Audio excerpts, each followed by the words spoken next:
Sir ನನ್ನ ಹತ್ರ ಇಲ್ಲಿ ಬರೋ ದಿವಸ ₹1 ಇರಲಿಲ್ಲ ಸರ್. 76 ಲಕ್ಷ ರೂಪಾಯಿದು DX Max ಅಲ್ಲಿ 3 BHK ಮನೆ ಫ್ಲಾಟ್ ಬುಕ್ ಮಾಡಿದ್ವಿ ಸರ್. ಇನ್ನೆರಡು ವರ್ಷ ಯಾರ್ಯಾರಿಗೆ ಏನು ಉತ್ತರ ಕೊಡಬೇಕಾಗಿತ್ತು ಅದನ್ನು ಕೊಡಿಸ್ತಾ ಇದ್ದಾಳೆ ಸರ್. ಕೊಡಿಸ್ತಾ ಇದ್ದಾಳೆ. ನಂತರ ಕಷ್ಟದಲ್ಲಿರೋರು ಬರಲಿ ಸರ್, ಇಲ್ಲಿಗೆ ಬಂದು ಪರಿಹಾರ ಮಾಡ್ಕೊಂಡು ಹೋಗ್ಲಿ ಸರ್. ನಾವೇನು ಸರ್ ಅಮ್ಮ ಸರ್ ಪರಿಹಾರ ಮಾಡೋದು? ನಾವೆಲ್ಲ ಆಗಬೇಕಾಗಿರೋ ಕೆಲಸ 3 ದಿವಸದಲ್ಲೆಲ್ಲ ಆಗಿ ನಾನು ಇದ್ದೀನಿ ಅನ್ನೋದನ್ನ ತೋರಿಸಿದ್ದಾಳೆ ಸರ್. ನಿಮ್ಮ ಯೂಟ್ಯೂಬ್ ಚಾನಲಲ್ಲೇ ನಾನು ನೋಡ್ಕೊಂಡು ಬಂದಿದ್ದು. ನಿಮ್ಮನ್ನು ಇವತ್ತವರೆಗೂ ನೀವು ಮೀಟ್ ಮಾಡಿಲ್ಲ, ಇವತ್ತೇ ಸರ್ ನಿಮ್ಮನ್ನು ಮೀಟ್ ಮಾಡಿ ನಿಮ್ಮ ಚಾನಲಲ್ಲೂ ಹೇಳ್ಬೇಕು ಅಂತ ಹೇಳ್ತಾರೆ. ಅಂದರೆ ನಮ್ಮ ಬೆನ್ನಿಂದ ಇದ್ದಾಳೆ, ನಮ್ಮನ್ನು ಕಾಯ್ತಾ ಇದ್ದಾಳೆ. ಹೌದು, ಇದು ನಿಜ. ನನಗೆ ಇವಾಗ ಅವಳ ಬಗ್ಗೆ ನೆನೆಸ್ಕೊಂಡ್ರೆ ನನಗೆ ಕಣ್ಣಲ್ಲಿ ನೀರು ಬರುತ್ತೆ. ನಿಜವಾಗ್ಲೂ ಇದು ನನಗೆ ಏನಾದರೂ ಕೆಲಸ ಆಗ್ಬೇಕಂದ್ರೆ ಆ ಅಮ್ಮನಿಗೆ ₹5 ಕಾಣಿಕೆ, ₹9 ಕಾಣಿಕೆ ಮನೆಯಲ್ಲೇ ಕಟ್ಟಿಟ್ಬಿಡ್ತೀನಿ ಸರ್. ಅಮಾವಾಸ್ಯೆ ಇನ್ನು ನಾನು ಒಂದು ಹೇಳೋದು ಆಗತ್ತಾ ಅಂತ ಬರೋದು, ಇಲ್ಲಿ ಅಕ್ಕಪಕ್ಕದವ್ರನ್ನ ಕೇಳೋದು, ನೀವೆಷ್ಟು ಸಾರಿ ಬಂದಿದ್ರಿ, ನಿಮ್ಗೆ ಆಯ್ತಾ, ನಿಮಗೆ ಆಗ್ಬೇಕಾದ್ರೆ ನೀವು ಒಪ್ಪಿಸ್ಬಿಟ್ಟು ಹೋಗಿ ಅಷ್ಟೇ. ಅಂದರೆ ನಾನಿವತ್ತು ಬಂದಿದ್ದೀನಿ ಶ್ರೀ ವಿದ್ಯಾಚೌಡೇಶ್ವರಿ ಅಮ್ಮನವರ ಸನ್ನಿಧಾನಕ್ಕೆ. ಅಮಾವಾಸ್ಯೆ ದಿನ ಯಥಾವತ್ತಾಗಿ ಇಲ್ಲಿನ ಪೂಜಾ ವಿಧಾನಗಳು, ಆಚರಣೆಗಳು, ಹಾಗೆ ಇಲ್ಲಿಗೆ ಬಂದಿರತಕ್ಕಂಥವ್ರನ್ನ ಮಾತಾಡಿಸಿ ಅವರ ಅನುಭವಗಳನ್ನು ನಿಮ್ಮ ಮುಂದೆ ಶೇರ್ ಮಾಡುವಂಥದ್ದು ಒಂದು ಸಣ್ಣ ಕೆಲಸ ನಂದು. ಸೊ ಹಾಗೆ ಇವತ್ತು ನನಗೊಬ್ಬರು ಪರಿಚಯ ಆಗ್ತಾರೆ. ಅವ್ರು ಹೇಳ್ತಾರೆ, ಇಲ್ಲಿ ನೋಡಿ ನಾನು ನವಂಬರಿಂದ ಇವಾಗ ಅಂದರೆ ಜೂನ್ ಆಲ್ಮೋಸ್ಟ್ ಒಂದು 6 ತಿಂಗಳು 8 ತಿಂಗಳಲ್ಲಿ ಒಂದು 15ರಿಂದ 20 ಸಾರಿ ಬಂದಿದ್ದೀನಿ. ಯಾಕೆ ಅಂತ ಹೇಳಿದ್ರೆ ನನಗೆ ಅಮ್ಮ ಕೇಳಿದ್ದೆಲ್ಲ ನಡೆಸ್ಕೊಟ್ಟಿದ್ದಾಳೆ, ಅಮ್ಮ ಪ್ರತಿಯೊಂದನ್ನು ನಡೆಸ್ಕೊಟ್ಟಿದ್ದಾಳೆ ಅಂತ ಹೇಳಿ ಅವರು ತಮ್ಮ ಅನುಭವವನ್ನು ನಮ್ಮ ಮುಂದೆ ಹಂಚ್ಕೊಳ್ಳಿಕ್ಕೆ ಬಂದಿದ್ದಾರೆ. ಬನ್ನಿ ಅವ್ರನ್ನ ಮಾತಾಡಿಸ್ದ ನಮ್ಮ ಈ ಪ್ರಯಾಣನ ಮುಂದುವರಿಸೋಣ. ಮೇಡಮ್ ನಮಸ್ತೆ. ನಮಸ್ತೆ ಸರ್. ತಮ್ಮ ಹೆಸರು? ನನ್ನ ಹೆಸರು ಸೀತಾಕಲಾ ಅಂತ ಸರ್. ಎಲ್ಲಿಂದ ಬರ್ತಾ ಇರೋದು? ನಾನು ಹೆಗ್ಡೆನಗರ್ ಜಕ್ಕೂರ್ ಹತ್ರ. ಜಕ್ಕೂರಿಂದ ಬರ್ತಾ ಇದ್ದೀನಿ ಸರ್. ಓಕೆ, ಇದೆಷ್ಟನೇ ಸಾರಿ ಬರ್ತಾ ಇರೋದು? ಸರ್ ನಾನು ನವೆಂಬರ್ 27ನೇ ತಾರೀಕಿಂದ ಇವತ್ತವರೆಗೂ ಒಂದು 15ರಿಂದ 20 ಸಾರಿ ಬಂದಿರ್ಬೋದು, ಜ್ಞಾಪಕ ಇರೋ ಥರ. 2025 ನವೆಂಬರಿಂದ ಇವತ್ತಿಗೆ ಒಂದು 15-20 ಸಾರಿ ಬಂದಿರ್ಬೋದು ಸರ್. 8 ತಿಂಗಳಲ್ಲೇ ಒಂದು 15-20 ಸಾರಿ ಬಂದಿದ್ದೀರಿ. ನಾನು ಬಂದು 8 ದಿವಸದಲ್ಲೇ ನನ್ಗೆ ಏನೇನು ಕೆಲಸ ಆಗ್ಬೇಕಿತ್ತು ಎಲ್ಲ ಆಗಿ ಇವತ್ತು ಅಮಾವಾಸ್ಯೆ ಪೌರ್ಣಮಿಗೆಲ್ಲ ನನ್ನ ಜ್ಞಾಪನ ಬಂದಾಗೆಲ್ಲ ಬರ್ತಾ ಇದ್ದೀನಿ. ಅವಾಗ ಅಮ್ಮನ್ನ ಶ್ರೀ ವಿದ್ಯಾಚೌಡೇಶ್ವರಿ ಅಮ್ಮನವ್ರನ್ನ ಮನೆ ದೇವ್ರು ಮಾಡ್ಕೊಂಡ್ಬಿಟ್ಟಿದ್ದೀರಿ? ಹೌದು ಸರ್, ಹೌದು. ಅಂದ್ರೆ ನಮ್ಮ ಬೆನ್ನಿಂದ ಇದ್ದಾಳೆ, ನಮ್ಮನ್ನ ಕಾಯ್ತಾ ಇದ್ದಾಳೆ. ಹೌದು, ಇದು ನಿಜ. ನನ್ಗೆ ಇವಾಗ ಅವಳ ಬಗ್ಗೆ ನೆನೆಸ್ಕೊಂಡ್ರೆ ನನಗೆ ಕಣ್ಣಲ್ಲಿ ನೀರು ಬರುತ್ತೆ. ನಿಜವಾಗ್ಲೂ ಇದು ನನಗೆ ಪಾಸಿಟಿವ್ ವೈಬ್ ನಾನು ಹೇಳ್ತಾ ಇರೋದು. ಈ ಆ ಅಮ್ಮನಿಂದ ನನಗೆ ತುಂಬ ಇದಾಗಿದೆ ಸರ್. ಅವಳು ಇದ್ದಾಳೆ ನನ್ನ ಬೆನ್ನಿಂದ ಅನ್ನೋದು ನನಗೆ ತುಂಬಾ, ಯಾರ್ಯಾರಿಗೆ ಏನು ಉತ್ತರ ಕೊಡಬೇಕಾಗಿತ್ತು ಅದನ್ನು ಕೊಡಿಸ್ತಾ ಇದ್ದಾಳೆ ಸರ್. ಕೊಡಿಸ್ತಾ ಇದ್ದಾಳೆ. ನನ್ಗೆ ಆಗ್ಬೇಕಾಗಿರೋ ಕೆಲಸ 3 ದಿವಸದಲ್ಲೆಲ್ಲ ಆಗಿ ನಾನು ಇದ್ದೀನಿ ಅನ್ನೋದನ್ನ ತೋರಿಸಿದ್ದಾಳೆ ಸರ್. ನವೆಂಬರ್ 27ನೇ ತಾರೀಕಿಂದ ಡಿಸೆಂಬರ್ 4ನೇ ತಾರೀಕು ಬಂದು ಇಲ್ಲಿ ತುಳಸಿ ಅರ್ಪಿಸ್ಬಿಟ್ಟು ಹೋದ್ಮೇಲೆ, ನಾನು ಮಡ್ಲಕ್ಕಿ ತುಳಸಿ ಅರ್ಪಿಸ್ಬಿಟ್ಟು ಹೋದ್ಮೇಲೆ ನನ್ನ ಮಗನಿಗೂ ಅದೇ ಥರ ಪಾಸಿಟಿವ್ ಆಗಿದೆ, ನನಗೂ ಅದೇ ಥರ, ನಮ್ಮ ಮನೇಲಿ ಎಲ್ರಿಗೂ ಅದೇ ಥರ ಇದ್ದೀವಿ ಸರ್ ನಾವು. ಸೊ ಪಾಸಿಟಿವ್ನೆಸ್ ಇಲ್ಲದೆ 15-20 ಸಾರಿ ಬರ್ಲಿಕ್ಕೆ ಸಾಧ್ಯ ಇಲ್ಲ ಸರ್, ಸಾಧ್ಯ ಇಲ್ಲ. ಅದೇ ನಮ್ಮ ಬೆನ್ನಿಂದ ಇದ್ದಾಳೆ, ನಾನು ಹೋಗ್ಬೇಕು, ನೋಡಬೇಕು, ನಾನು ಹೋಗ್ಬೇಕು. ನನ್ನ ಕಷ್ಟ ಬಂದಾಗ ಮನೆಯಲ್ಲೇ ನೆನೆಸ್ಕೊಂಡ್ರೆ ಸಾಕು ಸರ್. ನನಗೇನಾದರೂ ಕೆಲಸ ಆಗ್ಬೇಕಂದ್ರೆ ಆ ಅಮ್ಮನಿಗೆ ₹5 ಕಾಣಿಕೆ, ₹9 ಕಾಣಿಕೆ ಮನೆಯಲ್ಲೇ ಕಟ್ಟಿಟ್ಬಿಡ್ತೀನಿ ಸರ್. ಅಮಾವಾಸ್ಯೆ ಇನ್ನು 9 ದಿವಸ ಇದೆ ಅನ್ನಂಗೆ ಕಟ್ಬಿಟ್ಟು ಇಟ್ಬಿಡ್ತೀನಿ. ಅಮಾವಾಸ್ಯೆಗೆ ಪೌರ್ಣಮಿಗೆ ತಂದು ಇಲ್ಲಿ ತಲುಪಿಸ್ಬಿಟ್ಟು ನನ್ನ ಕಾರ್ಯ ಆಗಿರುತ್ತೆ, ನಾನು ಮಾಡ್ಕೊಂಡು ಹೋಗ್ತಾ ಇರ್ತೀನಿ ಸರ್. ಒಂದು 15ರಿಂದ 20 ಸಾರಿ ಬಂದಿದ್ದೀನಿ ಅಂತ ಇಟ್ಕೊಂಡು ಲೆಕ್ಕ ಇರೋ ಅಷ್ಟು. ಇಂಥದ್ದು ಅನುಕೂಲ ಮಾಡಿಕೊಟ್ಟಿದ್ದಾಳೆ ತಾಯಿ ಅಂತ ಹಂಚ್ಕೊಂಬೋದಾ? 2 ತಿಂಗಳಿಂದ ಕಾರ್ ಲೋನ್ ಆಗಿರಲಿಲ್ಲ ಸರ್. ನವೆಂಬರಲ್ಲಿ ಇಲ್ಲಿ ಬಂದೋಗಿ 4ನೇ ತಾರೀಕು ಇಲ್ಲಿ ಅರ್ಪಿಸಿದ್ಮೇಲೆ ಡಿಸೆಂಬರ್ 12ನೇ ತಾರೀಕು ನಾನು ಶೋರೂಮ್ ಕಾರ್ ಎತ್ಕೊಂಡ್ಬಂದು ಇಲ್ಲಿ ಸ್ವಾಮಿಗಳನ್ನ ಕಾರಲ್ಲಿ ಕೂರಿಸಿ ಅವ್ರ ಕೈಲಿ ಕೀ ಕೊಟ್ಟು ಕಾರ್ ತಗೊಂಡು ಹೋಗಿದ್ದೀನಿ ಸರ್. ಆಯ್ತಾ ಸರ್? ಅದೊಂದು ಮನೆ ಸರ್. ನನ್ನ ಹತ್ರ ಇಲ್ಲಿ ಬರೋ ದಿವಸ ₹1 ಇರಲಿಲ್ಲ ಸರ್. 76 ಲಕ್ಷ ರೂಪಾಯಿದು DX Max ಅಲ್ಲಿ 3 BHK ಮನೆ ಫ್ಲಾಟ್ ಬುಕ್ ಮಾಡಿದ್ದೀನಿ ಸರ್. ಇನ್ನೆರಡು ವರ್ಷಕ್ಕೆ ನನ್ನ ಮನೆಗೆ ಕೊಡ್ತಾರೆ. ಈ ಅಮ್ಮನ ಬಸಪ್ಪನ ಸಮೇತ ನಾನು ಆ ಮನೇಲಿ ಕರ್ಕೊಂಡೋಗಿ ನಿಲ್ಲಿಸ್ತೀನಿ ಸರ್. ಅಮ್ಮ ಕೇಳ್ಕೊಂಡಿದ್ದೆಲ್ಲ ಕೊಡ್ತಾ ಇದ್ದಾಳೆ.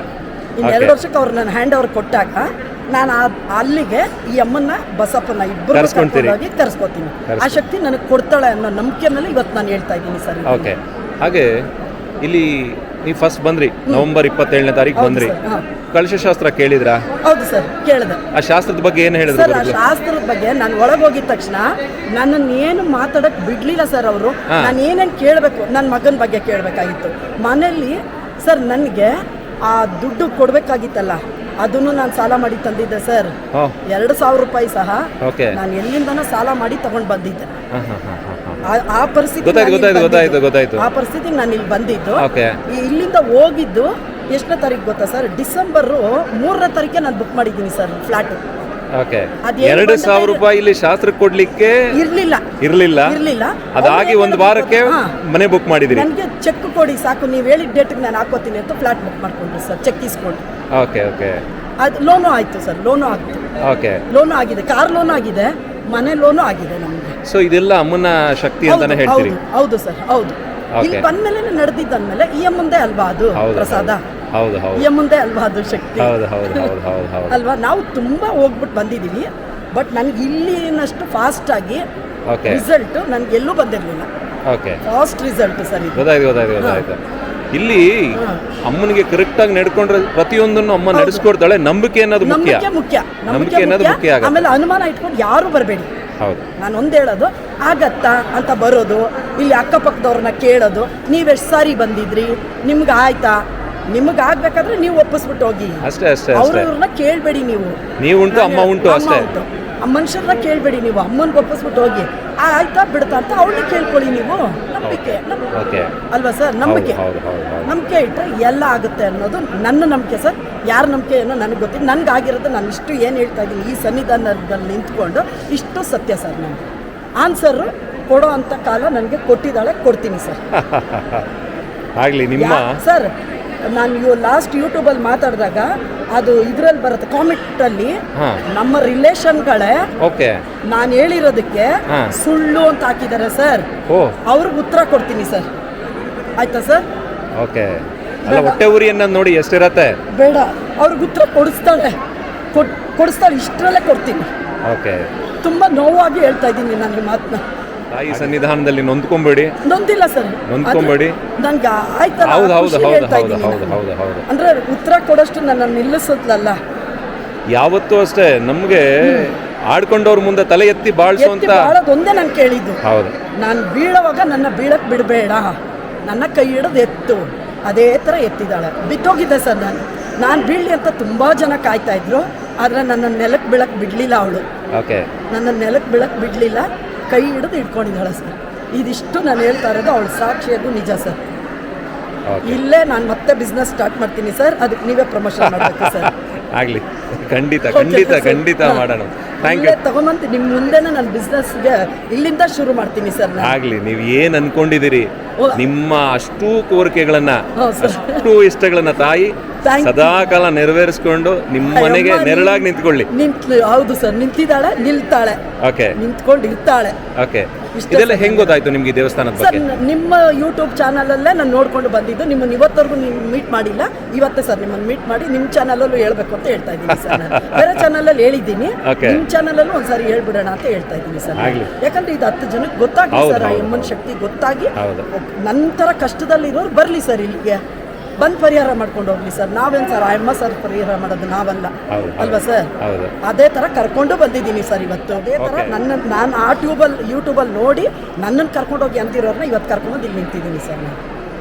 ಆಗಲಿ, ನಿಮ್ಮ ಈ ಏನಿದೆ ನೋಡಿ ಇವಾಗ ಇದರಲ್ಲಿ ಜೋಶಲ್ಲಿ ಹೇಳ್ತಾ ಇದ್ರಲ್ಲ, ಆ ಜೋಶ್ನ ಸದಾಕಾಲ ತಾಯಿ ಕಾಪಾಡಿ. ಹಂಗೆ ನಿಮ್ಮ ಆಶೀರ್ವಾದ ನಮ್ಮ ಹರಕೆ ಅಷ್ಟೇ. ನಮಗೆ 4 ಜನಕ್ಕೆ ಒಳ್ಳೇದಾದ್ರೆ ನಮ್ ಸಂತೋಷ. ಹೌದು ಸರ್, ನಮಗ್ ಸಂತೋಷ. ನಾವು ಮಾಡುವಂತ ಕೆಲಸಕ್ಕೆ ಮಾಡಿದ್ಲಲ್ಲ ಅಂತ ಅಂದಿದ್ದು ನಮ್ಮ ಹಿಂದೆ ಕಾಪಾಡ್ಕೊಂಡು ಹೋಗ್ತಾ ಇರ್ತಾಳೆ. ನನ್ನನ್ನು ಕೈ ಬಿಡಬೇಡಮ್ಮ, ನನ್ನ ನೆಲಕ್ಕೆ ಬೀಳಕ್ಕೆ ಮಾತ್ರ, ಸಾಯೋ ತನಕ ನೆಲಕ್ಕೆ ಬೀಳಕ್ಕೆ ಬಿಡಬೇಡ.